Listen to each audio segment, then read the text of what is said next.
2002-এর voter লিস্টে নাম নেই খোদ গ্রাম পঞ্চায়েত সদস্যের স্বামীর। রায়পুর বুথ থেকে নির্বাচিত তৃণমূলের পঞ্চায়েত সদস্য উষা মণ্ডল ভোটার তালিকায় নাম নেই তার স্বামী তপন মণ্ডলের। তালিকায় নাম নেই গ্রামের বেশ কিছু বাসিন্দাদেরও। নাগরিকত্ব হারানোর ভয়ে গ্রামের একাংশ মালদার ইংরেজবাজার ব্লকের রায়পুরের ঘটনা। কেউ নাগরিকত্ব হারাবে না দাবি জেলা বিজেপি নেতৃত্বের। প্রতিবেদন তুলে ধরেছেন আমাদের প্রতিনিধি সোমক লাহিড়ী।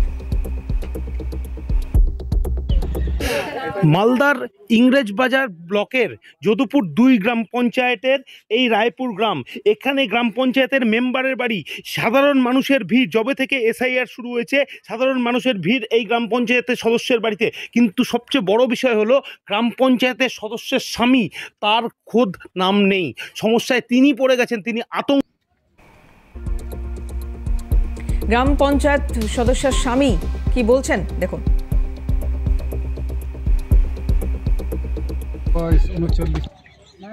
ব্যাপার হচ্ছে আমার নিজেরই ভোটার লিস্টে নাম নাই, মানুষ তো আতঙ্ক তো হবেই। আপনার এর আগে ভোট দিয়েছেন, আপনি প্রধানের স্বামী, আপনার স্ত্রী তো গ্রাম পঞ্চায়েতের মেম্বার। হ্যাঁ, মেম্বার আছে। কোন দলের মেম্বার আছে? টিএমসি পার্টির মেম্বার আছে। ভোটার লিস্ট বেরোলো, কি দেখছেন?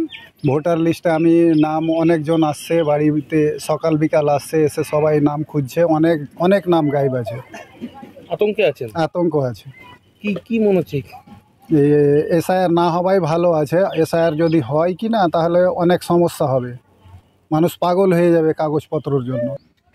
গ্রাম পঞ্চায়েত সদস্যরা কি বলছেন শুনবো। এসআইআর নিয়ে হচ্ছে আমাদের গ্রামের যত লোকজন আছে প্রচুর ভিড় হচ্ছে এলাকায়।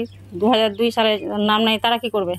এমন আমার স্বামীরও নাম নেই, উপায় কি করব জানতে বুঝতে পারছি না কি করে কি করব। স্থানীয়রা কি বলছেন এই ঘটনায় দেখুন।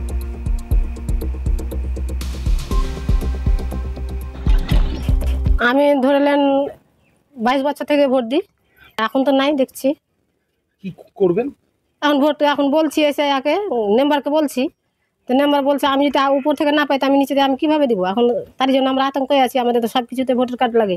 ভোটার লিস্টে না, ভোটার লিস্টে নাম নাই। কতটা ভয় আছে না? আমাদের আতঙ্কে আছে, অনেক ভয় আছে আমার। কেন নাম নাই? তার জন্য আতঙ্কে আছি যে আমরা কোথায় যাব না যাব, কি করব না করব। তৃণমূল এবং বিজেপির তরফ থেকে স্থানীয় স্তরে কি বলা হচ্ছে দেখুন। নেতা অভিষেক বন্দ্যোপাধ্যায় সাংবাদিক সম্মেলন করে ডিটেলস সংবাদ মাধ্যমকে বলেছেন যে গত 2002-এ 2 বছরে হয়েছিল, কোন মেকানিজমে 1 মাসের মধ্যে তারা এসআইআর করবে। কেন বাংলাদেশ পাশে আছে, আরও তো 4টা স্টেট পাশে আছে, তাদের কেন একসঙ্গে এসআইআর হবে না? অনেক প্রশ্ন তুলেছিলেন। আমাদের এটা যেভাবে নির্বাচন কমিশনের মোড়ক দিয়ে কেন্দ্রীয় সরকার যে চক্রান্ত পশ্চিমবাংলার বাসীকে করছে, আমরা সমস্ত জনগণকে বলছি আপনারা বিগত দিনে যেমন ভোট দিয়েছেন আগামী দিনেও ভোট দেবেন। এসআইআর প্রক্রিয়ায় তৃণমূল কংগ্রেস তাদের বিএলওদের সঙ্গে বাড়ি বাড়ি যাবে, কোনো বৈধ ভোটারের নাম আমরা বাদ দিতে দেব না। আতঙ্কিত হওয়ার কিছু নাই। বিজেপির পরিষ্কার বক্তব্য আছে, যে সমস্ত হিন্দু বাংলাদেশ থেকে ভারতবর্ষে আশ্রয় নিয়েছে তারা হলো শরণার্থী, আর বাদবাকি যারা তারা কিন্তু অনুপ্রবেশকারী, তারা কাজের সন্ধানের জন্য এসছে। আর শরণার্থী যারা তারা নিপীড়িত হয়ে এসছে। সেই জন্য 2002-এ যাদের ভোটের কার্ড নাই তাদের আতঙ্কিত হওয়ার কোনো কারণ নাই। সমস্ত শরণার্থী ভারতবর্ষের নাগরিকত্ব পাবে এবং নাগরিকত্ব পেয়ে তাদের ভোটার লিস্টে স্বাভাবিক যে পদ্ধতি আছে সেই পদ্ধতিতেই নাম উঠবে। সেই জন্য অযথা কোনো শরণার্থীর আতঙ্কিত হওয়ার কারণ নাই। এখন এ পর্যন্ত, এরপরে খবর দেখুন শাহানার সঙ্গে।